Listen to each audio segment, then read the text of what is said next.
25. Rasulullah'ның həcci. Xuz ənni mənasikəkum. Həcinizni məndən ögünün. Tarixdən məlum ki, Peyğəmbər əleyhissalam hicrətdən keyin 9 yıl həcc qılmasdan hicrətinin 10-cu yılı həcc qılıdığanlığını elan qılğan idi. Peyğəmbər əleyhissalamның bu yegane həcci tarixdə vəda həcci deb atıldı. Bu həcc qilish jarayonida müminlərə həccinlarni məndən ögününlər deb əmr qılğan idi. Çünki həcc ibadəti İbrahim əleyhissalamның örpü adəti olub, jaholat davrıdımı ada qılınatdı. Lekin hem həcc qilishning maqsad muddaosi, hem həcni ada qilish usullarigachilik hammasi o'zgartib etilgan edi. Peyğəmbər əleyhissalam cahiliyet insanların qo'lida asli tanıyamagıdek derecede bozulgan ve bozub etilgan həcc ibadetini yenidən ehya qildi. Veda həcci Peyğəmbər əleyhissalam vafatıdan azraq bir vaqt ilgiri qilingan idi. Hakikaten veda ismini elishning sababimi bu idi. Bu həcc bugün dininglarni bütün qildim degan oyatning amaliy bir ko'rinishi bo'lgan edi. Peyğəmbər əleyhissalam on minglarcha müminlərning huzurida elçilik vazifasini o'rindiganligiga insonlarning guvoh bo'lishini o'tingan. O'zmu ham bu guvohlikqa Allohni shohid tutgan edi. 23 yillik payg'ambarlik muddati oxirlashish oldida turayotganligi uchun həcc ibadeti başqa barliq ibadatlarning toj yapriqi bo'lgan edi. Bu sababdan bo'lish kerak, həcc ibadeti Muhammadi şeriatning tayangan eng muhim asoslarga aloqador nurg'un programma va dalillarni o'zida mujassamlagan edi. Dinning butunlashgan bir zamonga to'g'ri kelgan bu ibodat islom ibodat fiqhi uchun asos solg'uchilik rol o'ynagudek darajada tafsiliy va mo'l foydalanish manbasi bo'lib berdi. Eng ishonchlik darajasiga yetgan eng inchki tafsilotlargacha xotirlanganlik tabiati bilan haj ibodati ibodatlarning hikmatini tushunishni xohlaganlar uchunmi nihoyatda mo'l bir uchur manbasidir.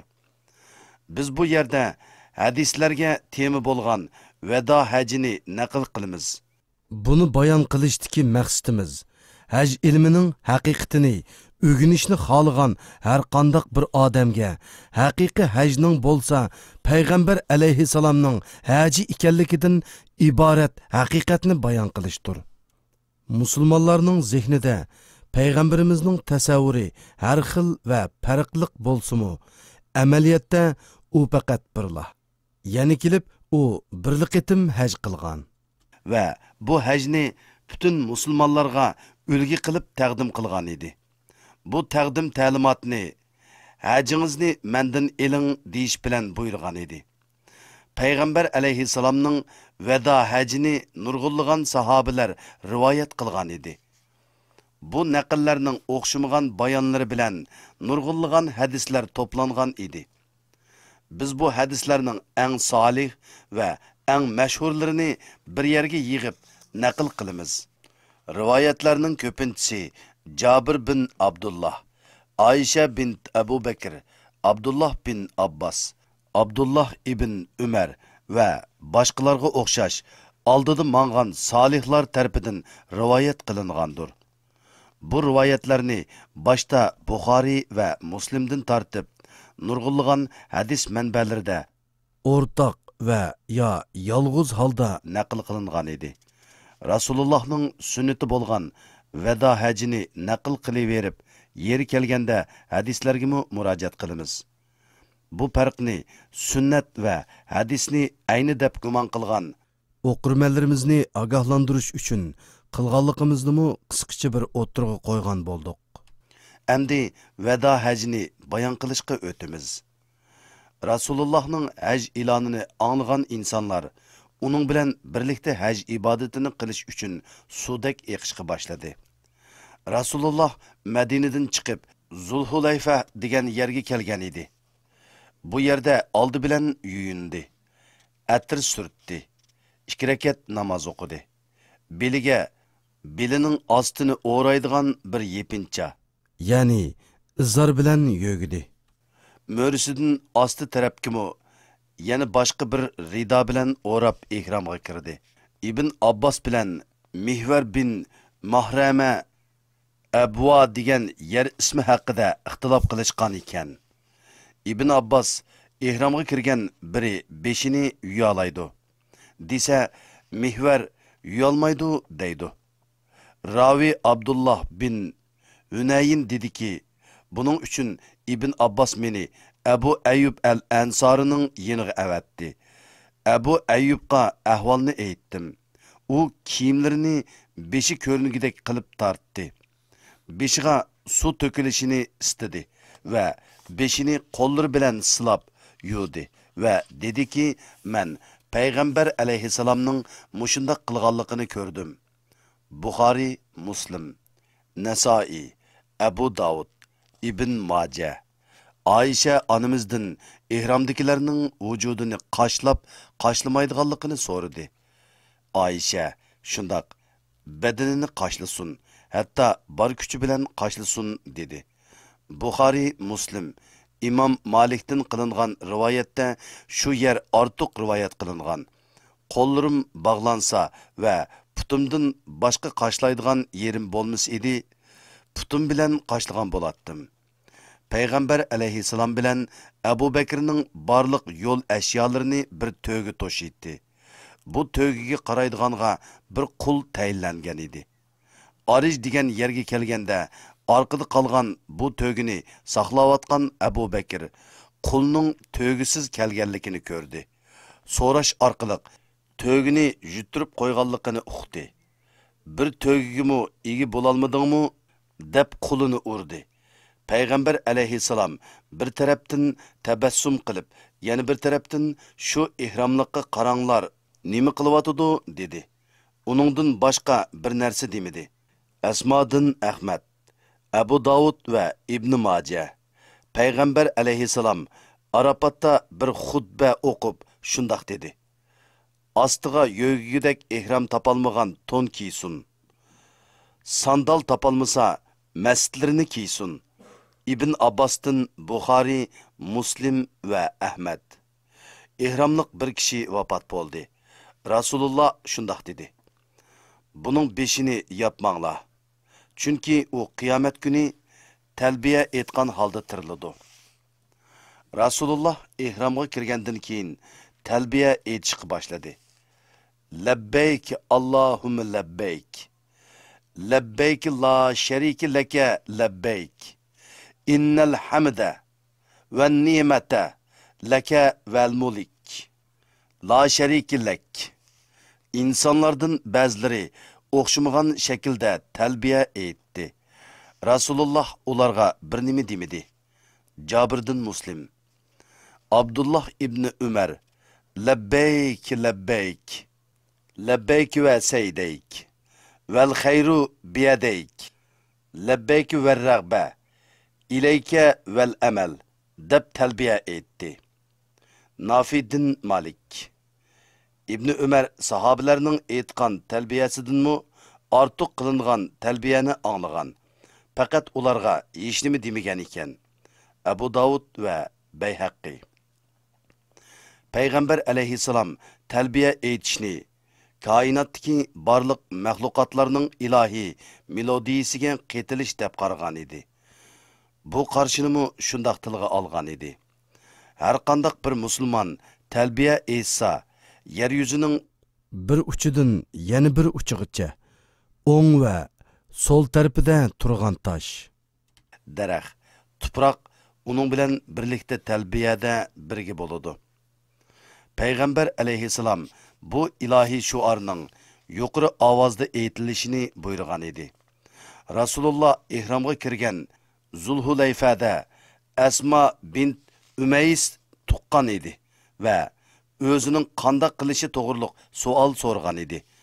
Rasululloh uningga yuyun va hayzdorlarga uyg'un bir kiyim kiygin, bir belvoq bog'lig'in, undan keyin ihramga kir deb buyurgan edi. Rasulullahning bu haj safari jarayonida hayotga aloqador o'xshamagan ahvollar yuz bergan edi. Umu bu ahvollarga munosib keladigan tadbir qo'llangan edi. Buningga aloqador Karvon Sharif degan yerga kelganda payg'ambar alayhissalom bilan birlikda haj safariga chiqqan ayoli Hazrati Oyisha onamiz hayzdor bo'lib qolgan va u sababdan yig'lashga boshlagan edi. Payg'ambar alayhissalom uningga shundoq tasalli bergan edi. Subhanallah, nimishqa yig'laysan ey Oyisha? Bu Allohning odam qizlariga taqdir qilgan bir ishdir. Bir hoji nima qilsa, senmi o'xshashla uni qil. Faqat Baytullohni tavob qiladigan ishnila elib qo'yib, saqaygandan keyin ado qilgin. Rasululloh Masjidi Haramda Baytullohni tavob qildi. Tavobdagi 7 qitim aylanishning oldidagi 3 qitimida tez mangan, oxirgi 4 aylanishida asta mangan edi. İbn Umardan Payg'ambar alayhissalom Hajarul Aswadga yuzlandi. Uningga salom bergandan keyin lavlarini toshning ustiga qo'yib, yosh to'kishga boshladi. Umar radhiyallohu anhu Payg'ambar alayhi vasallamning yig'laganligini ko'rib, umu yig'lashga boshladi. Uning ko'zidagi yoshlarni ko'rgan Rasululloh uningga qarab dediki: "Ey Umar, bu yerda yoshlar to'kiladi." Hakim Mustadrak Umarning o'g'li Hajarul Aswadda qistishib qoladi. Hatto burni qanaydi. Rasululloh Umarga: "Ey Hafizning dadisi, sen kuchlik bir odamsan. Hajarul Aswadda insonlarni qistima. Bo'lmasa ojizlarga arziyat berib qo'ysan. Agar bir bo'shliq topsang, salomlig'in. Topolmasang, takbir aytib o'tib ketgin." Shafi Sunan. Rasululloh aylanish jarayonida faqat Yaman tarafdagi 2 bulungni salomlab va qolgan ikkisini salomlamagan ekan. Rabbimiz bizga dunyodami yaxshilik qilgin, oxiratdami yaxshilik qilgin. Dozaq azobidan saqla. 2-sura Baqara 201-oyat deb duo qilgan ekan. Tavobdan keyin haramning ishkining uduliga to'g'ri keladigan yerga kelib 2 qitim nafl namoz o'qidi. Undan keyin ishikdan Safoga chiqdi va u yerga yaqinlashganda Safa va Marva haqiqatan Allohning dinining alomatlaridandir. 2-sura 158-oyat. Oyatini o'qigan edi. Oyatda birinchi bo'lib tilga elingani Safani qasd qilib, Allohning boshla degan yeridan boshlag'in deb buyurdi va Sayini Safodan boshlagan edi. Ka'bani ko'raligidek Safo to'piligiga chiqdi. U yerdan qiblaga yuzlanib, shundoq bir tavhid va takbir aytdiki, faqat bir Allohdan boshqa hech bir iloh yo'qdir. Uning sheriki yo'qdir. Mulk uningdir va barcha hamdlar uningga xosdir. U nihoyatda kuchlidir. Hammaga kuchi yetadigandir. Birla Allohdan boshqa hech bir iloh yo'qdir. U va'dasini amalga oshirdi. U yolg'iz o'zili kupurning butun ittifoqdoshlarini vayron qildi. Arqadan duo qildi. Yuqoridagi so'zlarini takrorladi. Marva to'pilikidimi mushundoq qildi. Mushundoq qilib, bu 2 to'pilik orasida 7 qitim kelib ketib yurib, sayini tamomladi. Rasululloh sayyi qilganda kuyog'li Ali yinida to'gilar bilan birga Rasululloh bilan uchrashdi. Ayoli Fatimani ihromdan chiqqan holda ko'rdi. Ustida ihromlik kishining kiyishiga loyiq bo'lmagan puroqliq bir xil rangi bo'yalgan kiyim bor edi. Ko'zlariga surma tortilgan edi.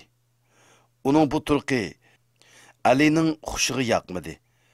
Fatima, dadam mushundoq buyurdi dedi. Ali udul Rasulullohga kelib ahvolni aytdi. Rasulullohmu Fatima to'g'ri debdi. Sen hajga qaysi niyatda chiqding deb so'radi. Ali dedi ki, "Ya Rabbi, Rasulullah'ның niyeti bilen çıktım," dedim. Rasulullah, "Amma men yenimde kurban elip geldim," dedi. Ve yeni bunu koşup, "Undaqda ihramdan sen mu çıkma." Muslim ve Abu Davud. Zulhajjining 8. kuniga udul kelgan tarviya kuni Rasulullah Minaga chiqdi. Peshin, asr, sham, xubtan va bandat namozlarini Minada o'qidi. Quyosh to'liq chiqqanga qadar saqladi va ondan yo'lga tushib, bir tarafi Arafat va boshqa bir tarafi Muzdalifaga echilgan Namra vodisida qo'ndi. Rasulullah'ның Minada aram elishi karvandaki insanlarning ehtiyojlarini chiqirib elishini maqsad qilgan edi. Bir boshqa sababi bo'lsa, vaqtidan burun Arafatga chiqib, qilishni xolamaydiganligi tufayli edi. Agar Arafatga burun chiqqan bo'lsa edi, insonlar buni sunnat qilib elib, vaqtidan burun u yerga chiqish kerak deb tushunib elishgan bo'ladi. Namrada kun yerimga kelganda Rasulullah to'gisi Qasvaning hozirlanishini amr qildi. Vodining o'ttirsiga keldi va mashhur Vida hajji xutbasini so'zladi. Bu xutbada xuddi butun insoniyat uni tingshayotgandek butun insoniyatga xitob qildi. Yer yuzining keng doiralik va tunji inson haqlari bayonoti bo'lish sifatini olgan bu xutba tuvandikidek xotirlarga ilindi.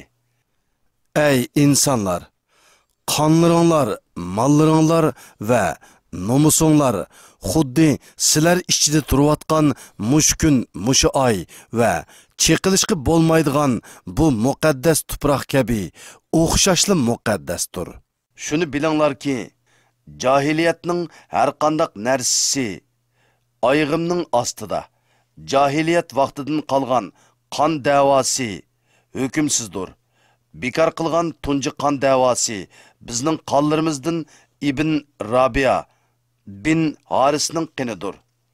Jahiliyatdan qolgan o'simlarmi bekar qilindi. Bekar qilgan tunji o'sim bizninkilardan Abbas bin Abdul Mutallibning o'simidir. Bundan keyin o'simlarning hammasi hukmsizdir. Ayollarimiz to'g'riliq Allohdan qo'rqinglar. Sizlar ularni Allohning omonati qilib oldinglar. Yana Allah nomi bilan ularni o'zinglarga halol qildinglar. Xolimgan kishilarni xonanglarga olmasligi sizlarning ularning ustidagi haqqinglardir. Ularningmi sizlarning ustinglarda o'zaro haq va mas'uliyat asosida uyg'un haqlari bordir. Nafiqalarini va kiyimleri bilan ta'minlash ularning sizlarning ustinglardagi haqlardandir. Men sizlarga agar uningga ching esilsanglar ezib ketmaydigan narsini, ya'ni Allohning kitobini qo'yib qo'yman. Oxiratda meni sizlardan so'raydi. Buningga nima deb javob bersizlar?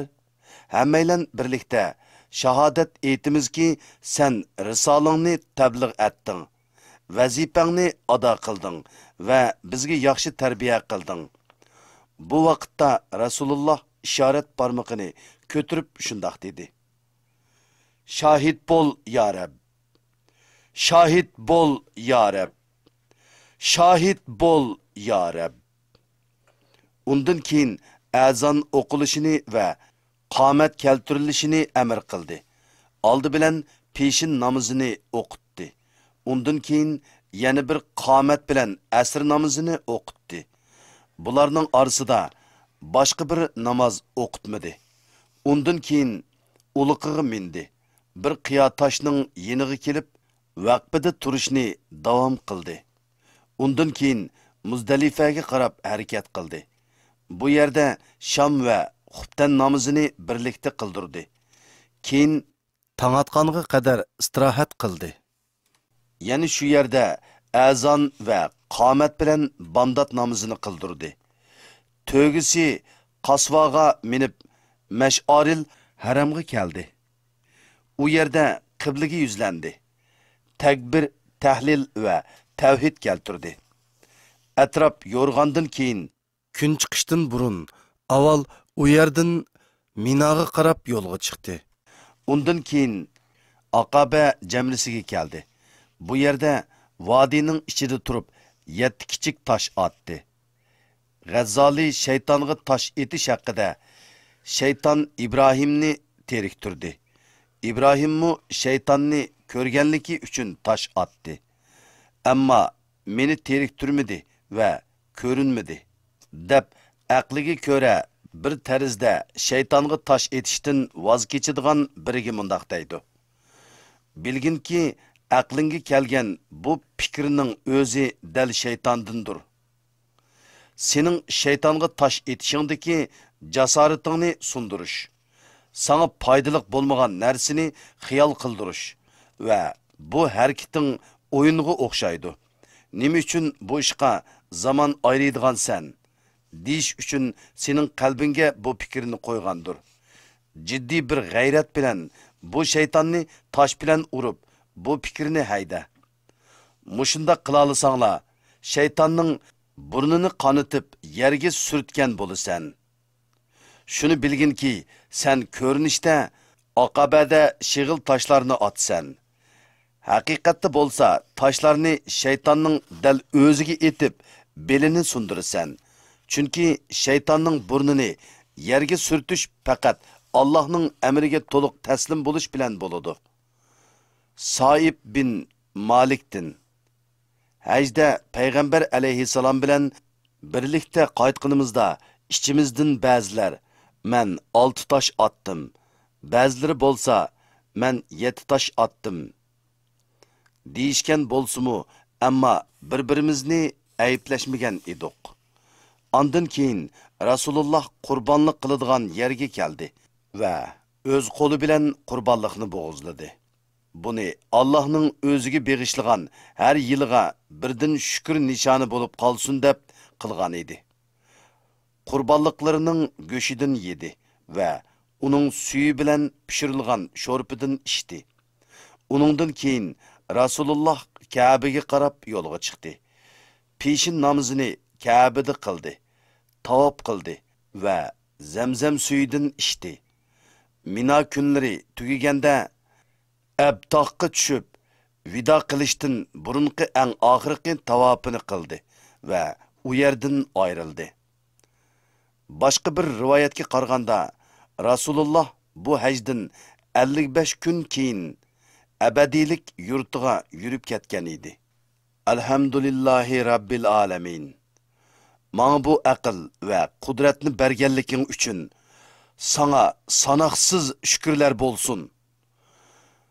Dadamning ruhi Firdavs jannatda bo'lsin. Allah. Uning uchun qilgan badal hajimni qabul qilgin. Haj bir eg'iz so'z bilan aytganda intayin katta ibodatdir. Hajning haj bo'lishdagi kattaligi uning hajdan iborat ifodalanishdagi shaklida emas, balki hajning o'ziga mujassamlangan, ya'ni hajda elib beriladigan alohidliklarda ifodalanadi. Haj haqiqiy mohiyati bilan o'limdan keyingi tirilishning bir ifodalanishidir. Haj jarayonida muborak ziminda yozilgan bu kitobning maqsadi bo'lsa, dal haj jarayonidagi bu ajoyib tuyg'uni o'tirg'i qo'yish va hajning asli ma'nosi bo'yicha ado qilinishi uchun ozroq bo'lsa-mu tuhfa qo'shish uchundir.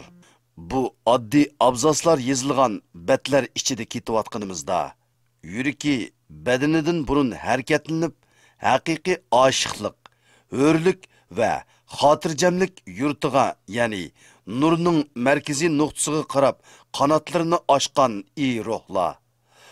Allah bilan bo'lgan ahdingiz uchun hozirdan boshlab muborak bo'lsin.